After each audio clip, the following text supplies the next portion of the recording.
ಅವನಿಗೆ ಅರಿವಿಲ್ಲದೆ ಅವನ ಮನಸ್ಸು ಸದಾ ಅವಳ ಬರುವನ್ನೇ ನಿರೀಕ್ಷಿಸುತ್ತಿತ್ತು.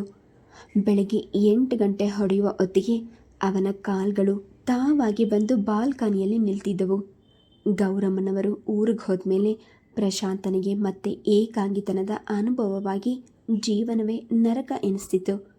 ಆ ದಿನ ಸುಕನ್ಯಾ ಅವನ ಫ್ಯಾಕ್ಟ್ರಿಗೆ ಫೋನ್ ಮಾಡಿ ಬೇಸಿಗೆ ರಜೆಯಲ್ಲಿ ಸದ್ಯಕ್ಕೆ ತಾನು ಬರಲಾಗುವುದಿಲ್ಲವೆಂದು ತಿಳಿಸಿದಾಗ ಅವನಿಗೆ ಅವಳ ಮೇಲೆ ಕೋಪ, ಜಿಗುಪ್ಸೆ ಉಂಟಾಯಿತು. ಸುಖಿ, ನಿನ್ನ ಗಂಡ ಇನ್ನೂ ಜೀವಂತವಾಗಿದ್ದಾನೆ ಅಂತ ನಿನಗೆ ಜ್ಞಾಪಕ ಇದೆ ತಾನೆ ಎಂದು ರೇಗ್ಬಿಟ್ಟ. ಏನ್ರಿ ಅನಾಗರಿಕರ ಹಾಗಾಡ್ತೀರಿ? ನಮ್ಮಮ್ಮಂಗೆ ಶುಗರ್ ಜಾಸ್ತಿಯಾಗಿ ಕಿಡ್ನಿ ಇನ್ಫೆಕ್ಷನ್ ಆಗಿದೆ. ನನ್ನನ್ನು ಬಿಟ್ಟರೆ ಅವರಿಗೆ ಬೇರೆ ಯಾರಿದ್ದಾರೆ? ಸುಕನ್ಯಾ ಹೇಳ್ತಿದ್ದಂತೆ ಅವನು ಥಟ್ಟನೆ ರಿಸೀವರಿಟ್ಟ. ಸುಲೋಚನರ ಕಿರಿಕಿರಿಯ ಸ್ವಭಾವ ಅರಿತಿದ್ದ ಅವನು ಅವರ ಆರೋಗ್ಯದ ಬಗ್ಗೆ ಜಾಸ್ತಿ ಚಿಂತಿಸಲಿಲ್ಲ. ತನ್ನ ಒಂಟಿತನ ನಿವಾರಿಸಲು ತನಗೊಂದು ಜೀವದ ಅಗತ್ಯ ಇದೆ ಎಂದು ಅವನಿಗೆ ತೀವ್ರ ಹಂಬಲವಾಯಿತು.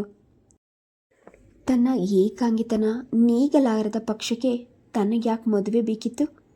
ತನ್ನ ಕೈ ಹಿಡಿದ ಹೆಂಡತಿಯೇ ತನ್ನ ಕಷ್ಟ ಅರ್ಥ ಮಾಡಿಕೊಳ್ಳದಿದ್ರೆ ತನಗೆ ಆಪ್ತರು ಎಂದು ತೊಳಲಾಡ್ತಿದ್ದ. ಅಂದು ಭಾನುವಾರ. ಮಾಮಿ ಬೆಳಗ್ಗೆಯೇ ಯಾರೋ ನೆಂಟರನ್ನು ನೋಡಲು ಹೋದುದರಿಂದ ಪ್ರಶಾಂತನಿಗೆ ಹೇಳಿದರು, ಪ್ರಶಾಂತು, ಇವತ್ತು ಚಂದನ ಬಂದರೆ ನಾನು ಮನೆಯಲ್ಲಿ ಇರಲ್ಲ ಅಂತ ಹೇಳಿಬಿಡ್ತೀಯ? ನನಗೆ ಅವಳ ಫೋನ್ ನಂಬರ್ ಜ್ಞಾಪಕ ಇಲ್ಲ. ಅವಳು ಬರೆದು ಕೊಟ್ಟಿದ್ದನ್ನು ಎಲ್ಲೋ ಕಳೆದುಕೊಂಡ್ಬಿಟ್ಟಿದ್ದೀನಿ. ಪಾಪ ಆ ಹುಡುಗಿ ನನಗೋಸ್ಕರ ಇಲ್ಲಿ ತನಕ ಬರ್ತಾಳೆ. ಆಯಿತು, ಹೇಳ್ತೀನಿ ಮಾಮಿ. ಏನು ಮಾಡೋದಪ್ಪ, ನಮ್ಮ ನೆಂಟರಿಷ್ಟರನ್ನ ಬಿಡೋಕ್ಕಾಗತ್ತಾ? ಯಾರೋ ಹೋಗ್ಬಿಟ್ರಂತೆ, ಹೋಗಿ ನೋಡದೆ ಇರೋದು ಹೇಗೆ? ಪ್ರಶಾಂತ್ ನಗುತ್ತಾ, ನೀವು ಹೊರಡಿ ಈಗ. ಹೀಗೆ ಮಾತಿನಲ್ಲೇ ಕಾಲ ಕಳೀತಿದ್ರೆ ನೀವು ಅಲ್ಲಿಗೆ ಹೋಗೋ ಹೊತ್ತಿಗೆ ಮುಖ ಕೂಡ ಸಿಗುತ್ತೋ ಇಲ್ವೋ? ಮುದುಕಿನ ಹಾಸ್ಯ ಮಾಡ್ತೀಯೇನೋ? ಮಾಮಿ ಹಸಿ ಮುನಿಸಿನಿಂದ ಗದರಿ ಹೊರಟರು. ಪ್ರಶಾಂತ್ ಬಾಲ್ಕನಿಯಲ್ಲಿ ನಿಂತು ಚಂದನಾಳ ಬರುವನ್ನೇ ನಿರೀಕ್ಷಿಸ್ತಿದ್ದ. ಅವಳ ಕಾರು ಮನೆಯ ಮುಂದೆ ನಿಂತಾಗ ಅವನ ಎದೆಯ ಬಡಿತ ಏರ್ಪೇರಾಯಿತು. ಚಂದನ, ಅವಳ ಹೆಸರು ಕೂಗುವ ಹೊತ್ತಿಗೆ ಅವನ ದೇಹವಿಡೀ ಬೆರೆತು ಹೋಗಿತ್ತು. ಅವನ ಅನಿರೀಕ್ಷಿತ ಕರೆಗೆ ಚಕಿತಳಾಗಿ ಚಂದನ ತಲೆ ಎತ್ತಿ ನೋಡಿದ್ಲು. ಮಾಮಿ ನಿಮಗೆ ಮೆಸೇಜ್ ಕೊಟ್ಟು ಹೋಗಿದ್ದಾರೆ, ಪ್ರಶಾಂತ್ ಹೇಳಿದಾಗ ಚಂದನ ಮಹಡಿ ಏರಿ ಬಂದ್ಲು. ಪ್ರಶಾಂತ್ ಆ ದಿನದ ಮಾಮಿಯ ಕಾರ್ಯಕ್ರಮ ತಿಳಿಸಿದಾಗ ಅವನು ನಿಟ್ಟುಸಿರುಬಿಟ್ಲು. ಓ ಗಾಡ್, ನಾನು ಇವತ್ತು ಸಂಜೆ ಫ್ರೀಯಾಗಿರ್ತೀನಿ, ಆವಾಗ ಬರ್ತೀನಿ ಅಂತ ಹೇಳಿಬಿಡಿ. ಅವಳು ಹೊರಡಲು ಅನುವಾದಾಗ ಪ್ರಶಾಂತ್ ಧೈರ್ಯವೆಲ್ಲ ಒಟ್ಟುಗೂಡಿಸಿ ನುಡಿದ, ಬನ್ನಿ ಒಳಗೆ, ಒಂದು ಕಪ್ ಟೀ ಕುಡಿದು ಹೋಗ್ಬೋದಲ್ಲ? ಚಂದನ ಅನುಮಾನಿಸಿದ್ರು ಅವನ ದನಿಯ ಮೃದುತ್ವಕ್ಕೆ ಸೋತು ಒಳಗೆ ಪ್ರವೇಶಿಸಿದ್ಲು. ಎಲ್ಲಿ ನಿಮ್ಮ ಮಿಸ್ಸಸ್ ಕಾಣಿಸ್ತಾ ಇಲ್ಲ? ಟೀ ಕಪ್ ಹಿಡಿದು ಬಂದವನನ್ನು ನೋಡಿ ಕಣ್ಣಡಿಸಿದಾಗ ಪ್ರಶಾಂತ್ ಅವಳ ನಯನಗಳನ್ನೇ ನೋಡುತ್ತಾ ಕೇಳ್ದ. ಅವಳು ಇಲ್ಲಿಲ್ಲ, ಬೆಂಗಳೂರಿನಲ್ಲಿ ಅವಳ ತಾಯಿ ಜೊತೆ ಇದ್ದಾಳೆ. ಅವನ ದನಿ ಭಾರವಾಗಿದ್ದನ್ನು ಗಮನಿಸಿ ಚಂದನಾಳ ಹುಬ್ಬುಗಳು ಮೇಲೇರಿದವು. ಅಂದರೆ ಅವರಿಗೆ ಮಾತನಾಡಲು ದನಿ ಹೊರಡಲಿಲ್ಲ. ಟೀ ಕುಡಿದು ಎದ್ಬಿಟ್ಲು. Thanks for this nice tea. ಬರ್ತೀನಿ ನಾನಿನ್ನು. ಅವಳು ಹೊರಟಾಗ ಪ್ರಶಾಂತನಿಗೆ ಅವಳನ್ನು ಹಿಡಿದು ನಿಲ್ಲಿಸಿ ಬೇಡ ಹೋಗಬೇಡ ಎನ್ನುವ ತವಕ ಉಂಟಾಯಿತು. ಒಂದು ಆತ್ಮೀಯ ಹೆಣ್ಣಿನ ಸಾನ್ನಿಧ್ಯಕ್ಕಾಗಿ ತಾನು ಎಷ್ಟು ಹಾತೊರೀತಿದ್ದೇನೆ ಎನಿಸಿ ಅವನಿಗೆ ಆಶ್ಚರ್ಯವಾಯಿತು. ಚಂದನ ಕಾರ್ ಹತ್ತುವ ಮುನ್ನ ಅವನೆಡೆ ತಿರುಗಿ ನೋಡಿ ನಸುನಕ್ಕು ಕೈ ಬೀಸಿದಾಗ ಪ್ರಶಾಂತನು ಕೈ ಬೀಸಿದ. ತನ್ನ ವರ್ತನೆಯ ಬಗ್ಗೆ ಅವನಿಗೆ ಸಂಕೋಚವಾಯಿತು. 32 ವಸಂತಗಳನ್ನು ಕಂಡಿದ್ದ ಅವನ ಜೀವನದಲ್ಲಿ ಅವನು ತಾಳಿ ಕಟ್ಟಿದ ಹೆಂಡತಿಯನ್ನು ಬಿಟ್ಟು ಬೇರ್ಯಾವ ಹೆಣ್ಣಿನ ಬಗ್ಗೆಯೂ ಯೋಚಿಸಿದವನಲ್ಲ. ರಾಮಚಂದ್ರಯ್ಯ ಬಹಳ ಶಿಸ್ತಿನ ವ್ಯಕ್ತಿಯಾದ್ದರಿಂದ ಗಂಡ್ಮಕ್ಕಳನ್ನು ತುಂಬ ಹದ್ದುಬಸ್ತಿನಿಂದ ಬೆಳೆಸಿದ್ರು. ಕಾಲೇಜು ದಿನಗಳಲ್ಲೂ ಸಹ ಪ್ರಶಾಂತನಾಗಲಿ ಅವನ ಅಣ್ಣ ತಮ್ಮನಾಗಲಿ ಹುಡುಗಿಯರ ಬಗ್ಗೆ ಆಸಕ್ತಿ ತೋರಿ ಹುಡುಗಾಟ ಆಡ್ತಿರಲಿಲ್ಲ. ಪ್ರಶಾಂತನಂತೂ ಸುಕನ್ಯಾಳ ಹೊರತು ಬೇರೆ ಯಾವ ಹೆಣ್ಣನ್ನು ಕನಸಿನಲ್ಲೂ ನೆನೆಸಿದವನಲ್ಲ. ಅವಳು ಅವನ ಭಾವನೆಗಳನ್ನು ಸ್ಪಂದಿಸಲಿಲ್ಲ ನಿಜ, ಆದರೆ ಅವನು ತನ್ನ ಕೈ ಹಿಡಿದ ಪತ್ನಿಗೆ ದ್ರೋಹ ಬಗೆಯೋದು ಅಕ್ಷಮ್ಯ ಅಪರಾಧ ಎನ್ನುವ ಸಿದ್ಧಾಂತ ಹೊಂದಿದ್ದ. ಅವನು ಒಂಟಿಯಾಗಿದ್ದಾಗ ಪತ್ನಿಯೊಡನೆ ಕಳೆದ ರಾಸ ಗಳಿಗೆಗಳನ್ನು ಮೆಲುಕು ಹಾಕುತ್ತಾ ಮಲಗಿರ್ತಿದ್ದ ಹೊರತು ಪರಸ್ತ್ರೀ ಬಗ್ಗೆ ಯೋಚಿಸಿದವನಲ್ಲ. ಆದರೆ ಚಂದನಾಳನ್ನು ಕಂಡ ದಿನದಿಂದ ಅವನ ಹೃದಯ ಬೆಚ್ಚಗಾಗಿತ್ತು. ಬೂದಿ ಮುಚ್ಚಿದ ಕೆಂಡದಂತೆ ಹೊದಗಿದ್ದ ಮನಸ್ಸಿನ ಕಾಮನೆಗಳನ್ನೆಲ್ಲ ಪ್ರಜ್ವಲಿಸಲು ಆರಂಭಿಸಿತು. ತನ್ನ ವರ್ತನೆ ತಪ್ಪೆಂದು ವಿವೇಕ ಎಚ್ಚರಿಸಿದ್ರು ಚಂದನಾಳನ್ನು ಕಂಡಾಗ ಅವನ ಮನಸ್ಸು ಹೃದಯ ಅವನ ಹತೋಟಿ ತಪ್ಪಿತ್ತು. ಚಂದನ ಮರುದಿನ ಬಂದಾಗ ಮಾಮಿ ಮನೆಯಲ್ಲೇ ಇದ್ದರು. ನಿನ್ನೆ ಬಂದಿದೆಯಂತೆ ಚಂದನ, ಪ್ರಶಾಂತ್ ಹೇಳಿದ. ನಾನು ಅವನ ಹತ್ರ ಹೇಳಿ ಹೋಗಿದ್ದೆ. ಪ್ರಶಾಂತನ ವಿಷಯ ಬಂದಾಗ ಚಂದನಾಳ ಮುಖ ಗಂಭೀರವಾಯಿತು. ಪಾಪ, ಚಿನ್ನದಂಥ ಹುಡುಗ, ಅವನ ಜೊತೆ ಲಕ್ಷಣವಾಗಿ ಸಂಸಾರ ಮಾಡಿಕೊಂಡಿರೋ ಯೋಗ್ಯತೆ ಅವನ ಹೆಂಡತಿಗಿಲ್ಲ. ಮಾಮಿ ಗುಣಕೊಂಡಾಗ ಚಂದನ ಸರಕ್ಕನೆ ತಿರುಗಿ ನೋಡಿದ್ಲು. ಏನು ಹೇಳಿದ್ರಿ ಆಂಟಿ? ಅವರ ಹೆಂಡತಿ ಅವರನ್ನು ಡಿವೋರ್ಸ್ ಮಾಡಿದ್ದಾಳ? ಛೇ, ಹಾಗೆಲ್ಲ ಏನೂ ಇಲ್ಲ.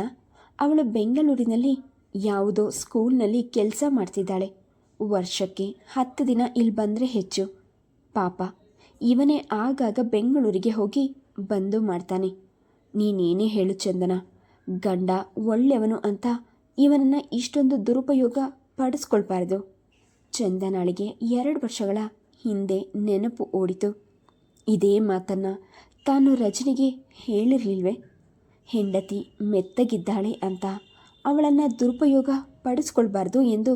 ರಾಜ್ ಮೆಡಿಕಲ್ ಕಾಲೇಜಿನಲ್ಲಿ ಅವಳ ಸಹಪಾಠಿಯಾಗಿದ್ದ ಅವನ ನಿಜವಾದ ಹೆಸರು ಮಹದೇವ್. ಚಿಕ್ಕಮಗಳೂರಿನಲ್ಲಿ ಅವನ ತಂದೆಯ ಕಾಫಿ ಎಸ್ಟೇಟ್ ಇತ್ತು. ಭಾರಿ ಮೊತ್ತದ ಹಣ ಕೊಟ್ಟು MBBS ಸೇರಿದ ಮೇಲೆ ಅವನು ಮಹದೇವ್ ಎನ್ನುವ ತನ್ನ ನಾಮಧೇಯನ್ನು ರಾಜ್ ಎಂದು ತಾನೇ ಬದಲಾಯಿಸಿಕೊಂಡಿದ್ದ. ಅಡಿಯಿಂದ ಮುಡಿಯವರೆಗೂ ಅಚ್ಚುಕಟ್ಟಾಗಿ ಅಲಂಕಾರ ಮಾಡಿಕೊಂಡು ಮೋಟಾರ್ ಬೈಕ್ ಮೇಲೆ ಬರುವ ರಾಜ ಹಲವು ಹುಡುಗಿಯರ ಕನಸಿನ ರಾಜನಾಗಿದ್ದ. ಚಂದನ ಸಾಂಪ್ರದಾಯಸ್ಥರ ಹುಡುಗಿಯ ಮನೆಯವಳಾಗಿದ್ಲು. ದಿಟ್ಟಳಾಗಿ ತಂದೆಯನ್ನು ಎದುರಿಸಿ ರಾಜನ ಪ್ರೇಮವನ್ನು ಅಂಗೀಕರಿಸಿದ್ಲು. ಅವರಿಬ್ಬರು MBBS ಮುಗಿಸಿದ ಮೇಲೆ ಗೆಳೆಯರ ಸಮ್ಮುಖದಲ್ಲಿ ರಿಜಿಸ್ಟರ್ ಮದುವೆ ಮಾಡಿಕೊಂಡಿದ್ರು. ಚಂದನಾಳ ತಂದೆ ಕೃಷ್ಣಸ್ವಾಮಿ ಅಯ್ಯಂಗಾರ್ ಅಂದಿನಿಂದ ಮಗಳ ಸಂಪರ್ಕವನ್ನೇ ತೊರೆದಿದ್ರು. ನನ್ನ ಮಗಳಿಗೆ ಬೇರೆ ಜಾತಿ ಹುಡುಗನ್ನ ಮದುವೆ ಆದಮೇಲೆ ಅವಳು ನನ್ನ ಪಾಲಿಗೆ ಎಂದೋ ಸತ್ತು ಹೋಗಿದ್ದಾಳೆ ಎಂದು ಮನಸ್ಸು ಮಾಡಿಕೊಂಡಿದ್ರು. ವಾಸ್ತವವಾಗಿ ಸಂಪ್ರದಾಯಸ್ಥರಾದ ಮಾಮಿಗೂ ಚಂದನಾಳೆ ತಪ್ಪಿತಸ್ಥಳಾಗಿ ತೊರೆದಿದ್ಲು. ನೀನು ಯಾಕೆ ಈ ಕೆಲಸ ಮಾಡಿಬಿಟ್ಟೆ ಚಂದನ? ನಿನ್ನ ಗಂಡ ಒಳ್ಳೆಯವನೇ ಇರ್ಬೋದು, ಆದರೆ ಅವನ ಕಡೆಯವರ ಜೊತೆ ನೀನೇ ಹೊಂದ್ಕೊಳ್ತೀಯೇ ಎಂದು ಹಲ್ಬಿದ್ರು. ಇಲ್ಲ ಮಾಮಿ, ನಾನು ಅವರೆಲ್ಲರ ಮನಸ್ಸನ್ನು ಗೆಲ್ತೀನಿ ನೋಡ್ತೀರಿ ಎಂದು ಚಂದನ ಆತ್ಮವಿಶ್ವಾಸದಿಂದ ಪತಿಗೃಹಕ್ಕೆ ಕಾಲಿಟ್ಲು. ರಾಜ ಸ್ವಭಾವತಃ ಒಳ್ಳೆಯ ಮನಸ್ಸಿನ ಹುಡುಗ, ಆದರೆ ಅವನಿಗೆ ಡಾಕ್ಟರ್ ಆಗಿ ಪ್ರಾಕ್ಟೀಸ್ ಮಾಡಲು ಯಾವ ಆಸಕ್ತಿಯೂ ಇರಲಿಲ್ಲ. ಅವನ ತಂದೆ ತಾಯಿ ಮೊದಲು ಪ್ರತಿಭಟಿಸಿದ್ರು. ಕ್ರಮೇಣ ಚಂದನಾಳ ರೂಪ, ಲಾವಣ್ಯ, ಮೆಲು ಮಾತಿಗೆ ಸೋತು ಅವಳನ್ನು ಸ್ವೀಕರಿಸಿದ್ರು. ಚಂದನಾಳಿಗೆ ಆ ಮನೆಯ ವಾತಾವರಣ ಉಸಿರು ಕಟ್ಟಿದಂತಾಯಿತು. ಕಾಲೇಜ್ನಲ್ಲಿ, ಆಸ್ಪತ್ರೆಯಲ್ಲಿ ಶಿಸ್ತಾಗಿ ಅಲಂಕರಿಸಿಕೊಂಡು ಸರಾಗವಾಗಿ ಇಂಗ್ಲಿಷ್ ಮಾತನಾಡುವ ರಾಜ ಅವಳಿಗೆ ಅಪರಿಚಿತನಾಗಿದ್ದ. ಆದರೆ ಎಸ್ಟೇಟ್ನಲ್ಲಿ ಅವನ 5 ಜನ ತಮ್ಮಂದಿರ ನಡವಳಿಕೆ, ಅವನ ತಂದೆ ತಾಯಿಯರ ಗ್ರಾಮ್ಯ ಭಾಷೆ, ಸಂಸ್ಕೃತಿ ಇಲ್ಲದ ವರ್ತನೆ ಕಂಡಾಗ ಅವಳು ತಬ್ಬಿಬ್ಬಾಗಿದ್ಲು. ತನ್ನ ಪತಿಯಾದ ರಾಜನೊಬ್ಬನೇ ಕೊಂಚ ನಯ ನಾಜೂಕು ತಿಳಿದವನು ಎಂದು ಅವಳಿಗೆ ಅರಿವಾಗಿತ್ತು. ಅವಳು ಬೇರೆ ದಾರಿ ಇಲ್ಲದೆ ಆ ಮನೆಯಲ್ಲಿ ಬಾಳಲೇಬೇಕಾಗಿತ್ತು. ತನ್ನ ಹೆತ್ತವರನ್ನು ವಿರೋಧಿಸಿ ಚಂದನಾಳನ್ನು ಮದುವೆಯಾದ ರಾಜ ಈಗ ಚಂದನಾಳಿಂದ ಹೊಂದಿಕೆ ನಿರೀಕ್ಷಿಸ್ತಿದ್ದ. ನಮ್ಮ ತಂದೆಗೆ ನೀನು ಡಾಕ್ಟರ್ ಆಗಿ ಪ್ರಾಕ್ಟೀಸ್ ಮಾಡೋದು ಇಷ್ಟವಿಲ್ಲ ಚಂದನ. ನೀನೇ ಈ ಮನೆಗೆ ಮೊದಲನೇ ಸೊಸೆ. ಅಮ್ಮಂಗೆ ಆದಷ್ಟು ಬೇಗ ಮೊಮ್ಮಗುನ ನೋಡಬೇಕು ಅಂತ ಆಸೆಯಂತೆ. ಚಂದನ ತಬ್ಬಿಬ್ಬಾಗಿದ್ಲು. ವಾಟ್ ನಾನ್ಸೆನ್ಸ್ ರಾಜ್, ನಾನು MBBS ಡಿಗ್ರಿ ತಗೊಂಡು ಮನೆಯಲ್ಲಿ ಕೂತು ಏನು ಮಾಡಲಿ? ನಮಗಿಷ್ಟು ಬೇಗ ಮಕ್ಕಳು ಬೇಡ. ನಾವಿಬ್ಬರು ಬೆಂಗಳೂರಿನಲ್ಲಿ ಕ್ಲಿನಿಕ್ ಹಾಕೋಣ.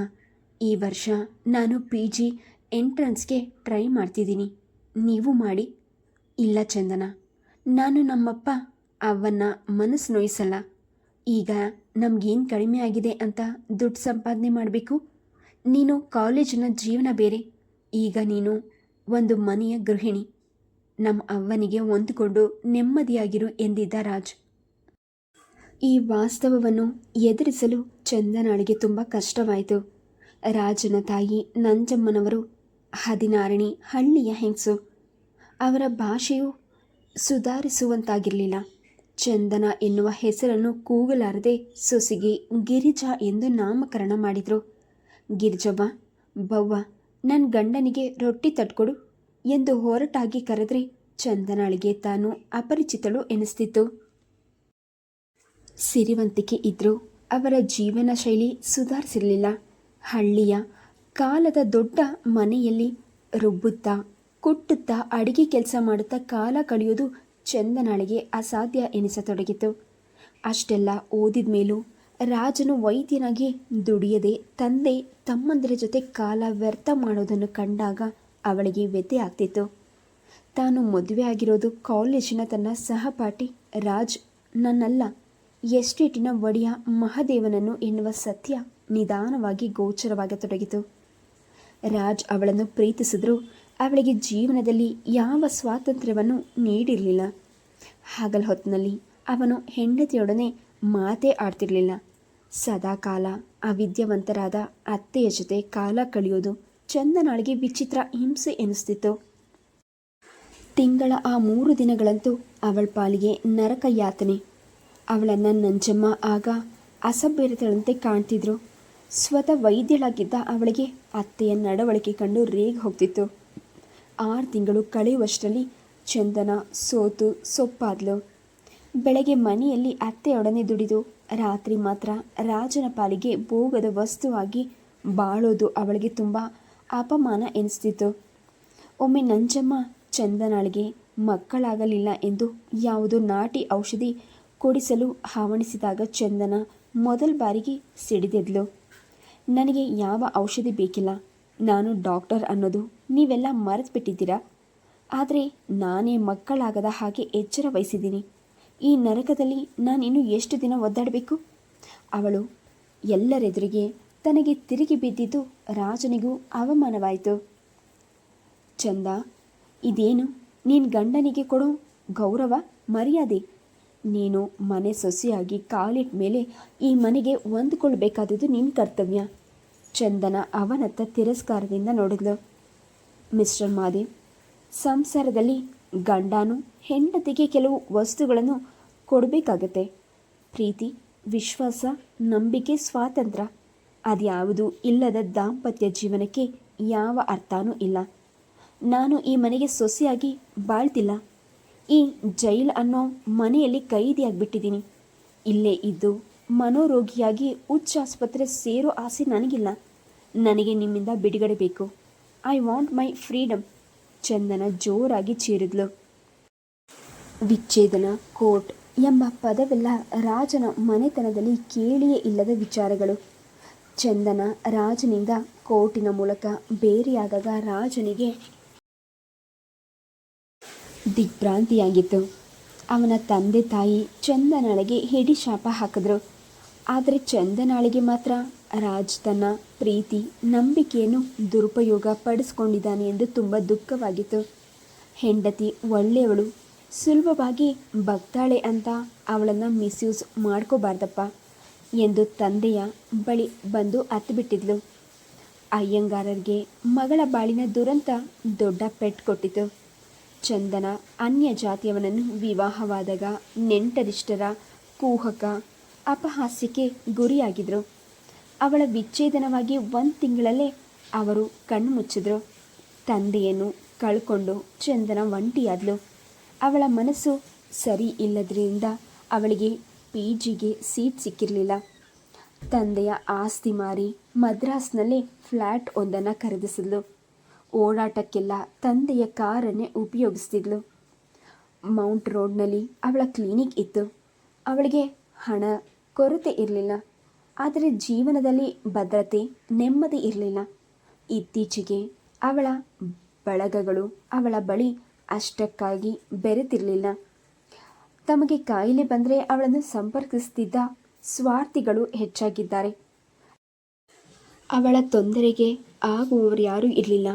ಅವಳ ತಾಯಿಯ ಅಕ್ಕನಾಗಿದ್ದ ಮಾಮಿ ಅವಳ ಆತ್ಮೀಯ ಬಂಧುವಾಗಿ ಉಳಿದಿದ್ದರಿಂದ ಅವರ ಬಳಿ ಅವಳಿಗೆ ಸಲಿಗೆ ಇತ್ತು. ಮಾಮಿಯ ಮನೆಯ ಮೇಲೆ ಬಾಡಿಗೆಗೆ ಇದ್ದ ಪ್ರಶಾಂತನನ್ನು ಕಂಡಾಗ ಅವಳ ಮನಸ್ಸು ಅವನನ್ನು ರಾಜನೊಡನೆ ಹೋಲಿಸುತ್ತಿತ್ತು.